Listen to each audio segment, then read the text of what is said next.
Hi friends! We've learned a lot about who Jesus says he is these last few weeks, and today we have one more way he describes himself.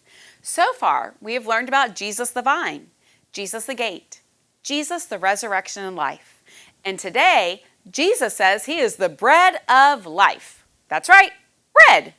You've probably heard the story before of Jesus feeding 5,000 people using just 5 loaves of bread and 2 fish. Jesus took the loaves and gave thanks. He handed out the bread to those who were seated. He gave them as much as they wanted, and he did the same with the fish. After they had eaten enough, he asked his disciples to gather all the leftovers to feed all the other thousands of people waiting. They were able to, even though the meal started with just 5 loaves of bread and 2 fish, all because of Jesus. Later, Jesus says this, "I am the bread of life. Whoever comes to me will never go hungry, and whoever believes in me will never be thirsty."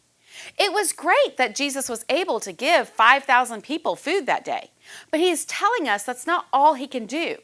The bread of life isn't a loaf of bread you can just buy at H-E-B in the bread aisle.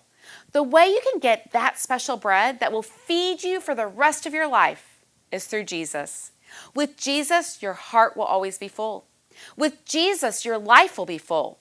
With Jesus, you will never be left without God. The bread of life is what Jesus promises to all who believe in him. Just like we need bread and other food to live, we need Jesus to live a full life. Think about the first communion right before Easter. Jesus took the bread, blessed it, and broke it, just like he did the day he fed all those people. Jesus knew who he was, the bread of life. And even today, he calls to us, "Come to me and never go hungry."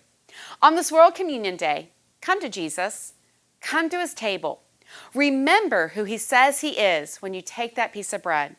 He gives us life like no one or nothing else can. See you next week.